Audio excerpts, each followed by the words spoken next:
You're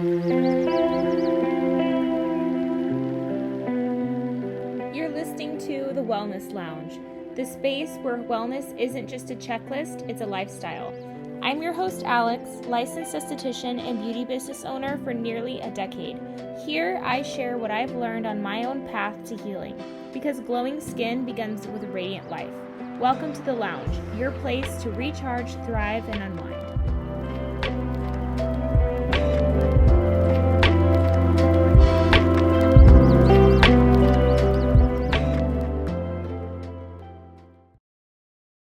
Hello, my beautiful people, and welcome to the Wellness Lounge. I really want to dive into my backstory, a little bit about how I got here, but just to give you a sneak peek of what's to come, I have been on my own wellness journey we're all on a journey, right? For my whole life, I have been. But this year, since January, I have been dedicated to really amplifying my wellness journey and being super consistent, whether that's going to yoga, Pilates, anything related to fitness, to eating healthy and putting what's in my body better quality than what I was before, whether that's supplementation, eating really good high quality foods.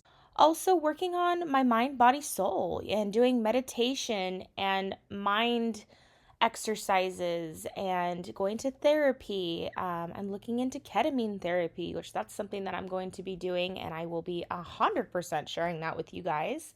So just kind of going down the wellness rabbit hole, if you will, of just what I can do to better my life and better my mind, body, soul, have it all work together. Super excited to share everything I've learned with you. So that way, if you're in a wellness journey, which we all are. We're all, every single day we wake up, it's an opportunity to better ourselves and to wake up a better version of ourselves. And I want to help you with that. I want to share my knowledge and what I've learned. I feel like I need to share it with everybody because I'm super passionate about it. And I think you will be too. So, how I got into the beauty industry is what I'm going to share first. And I'm going to take us back to 2016.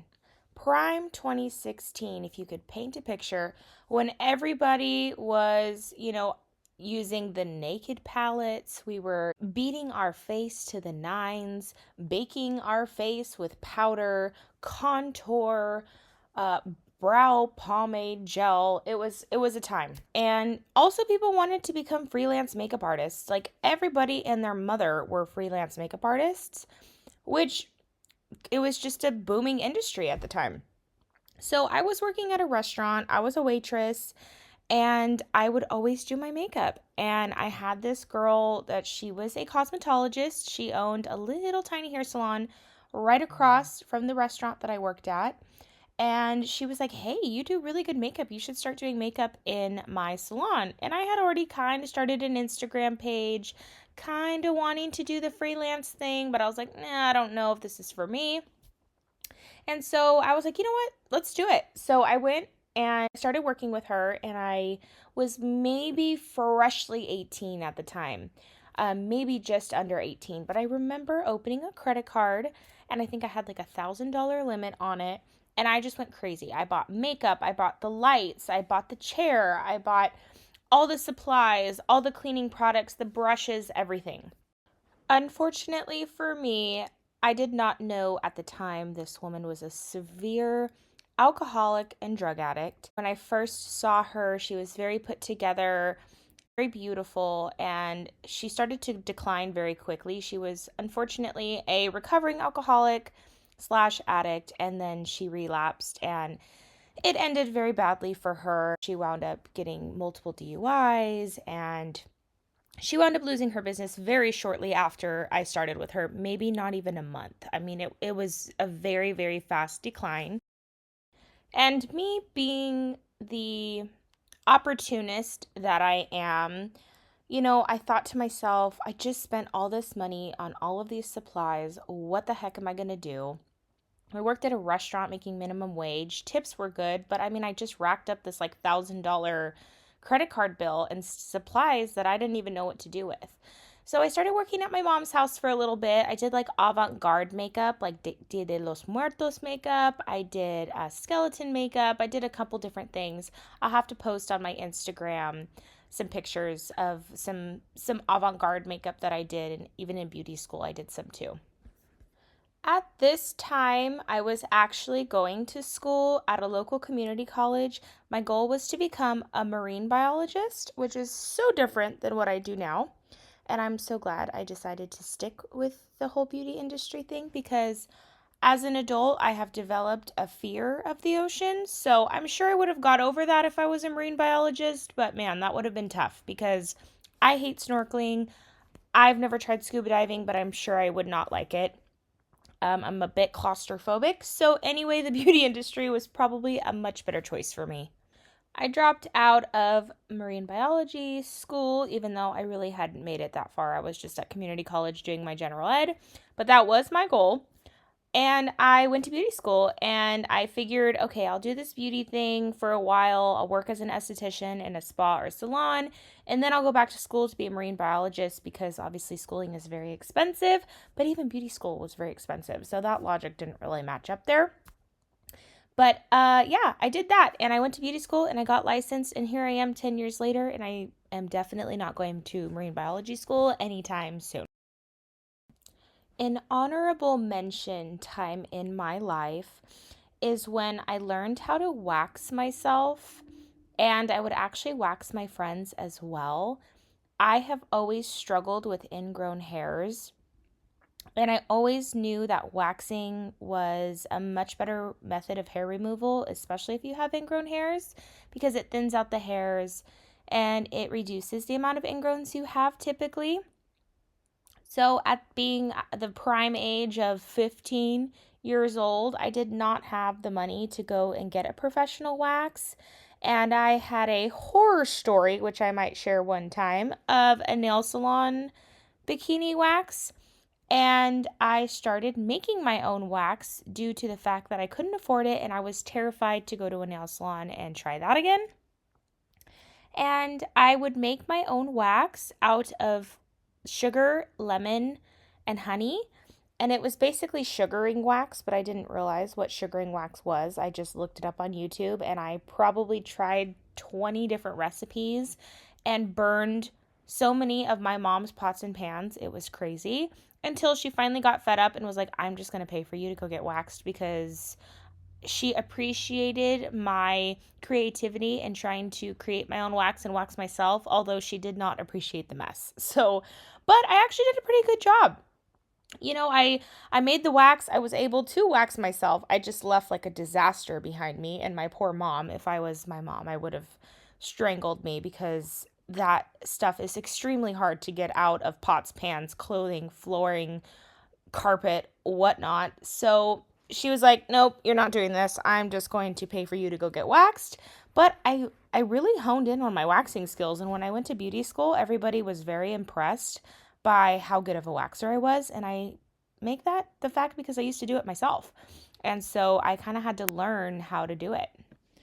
My very first job in the industry after I graduated beauty school and I took my state licensing test, which I passed in the first try. I was so nervous. And for anybody that was nervous taking their test, I know there's a lot of people that didn't pass it the first time, but I'm curious to know if you did or not because everybody was panicking me and it's like so cutthroat because you're literally waiting in the lobby to see if they call your name and give you your license. And I was like sweating bullets waiting for mine.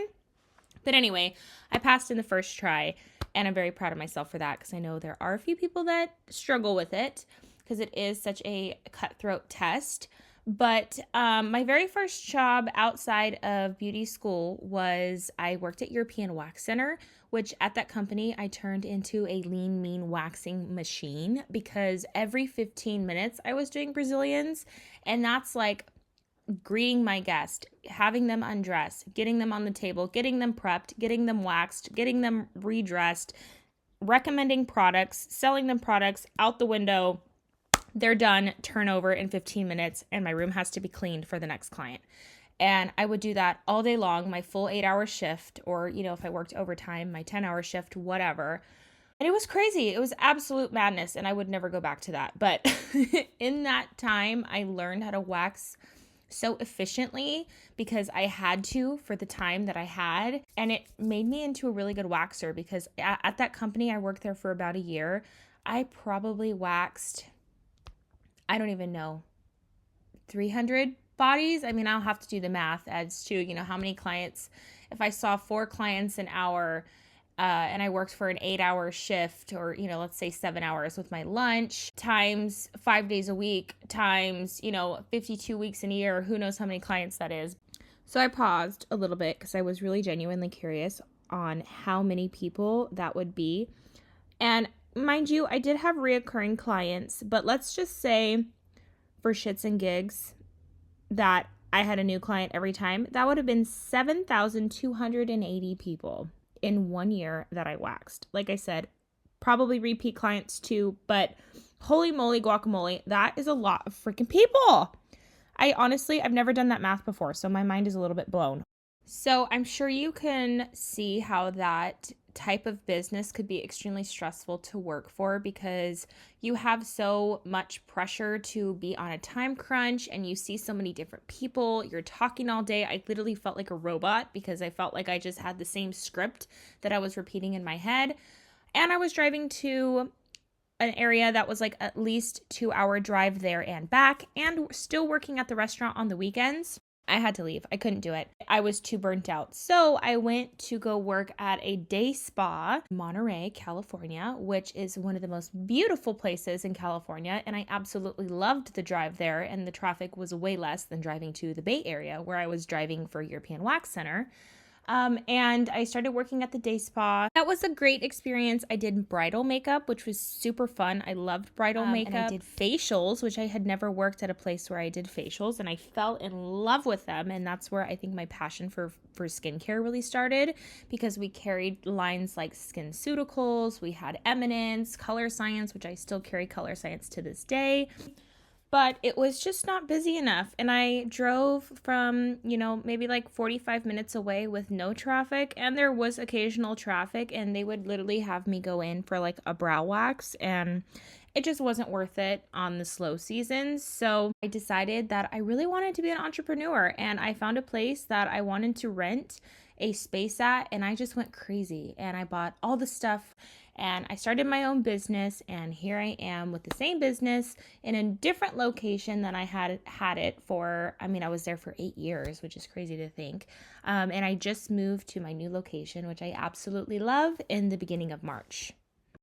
So in a nutshell, that's how I started. That we're talking like 10 years of being in the beauty industry. So obviously there's going to be more, but I'll dive in future episodes. I'm sure I'll reminisce on some things, and things will be brought to my memory that I'll share. Beauty industry is so intertwined with wellness that it allowed me to dive deeper into it without getting out of scope of practice, because there's really so much you can do with the beauty industry that involves wellness. Thank you for tuning into today's episode of The Wellness Lounge. Just a quick reminder, everything we share here is for education and inspiration purposes only. It's not medical advice. As always, check with your healthcare provider before making any changes to your wellness routine. If you enjoyed this episode, please don't forget to subscribe to the podcast and leave us a review. You can also connect with me on Instagram at aesthetics.by.alexandra for a more behind-the-scenes look. You can also go to my website, aestheticsbyalexandra.com, for more information. Until next time, stay radiant, stay grounded, and most of all, stay well.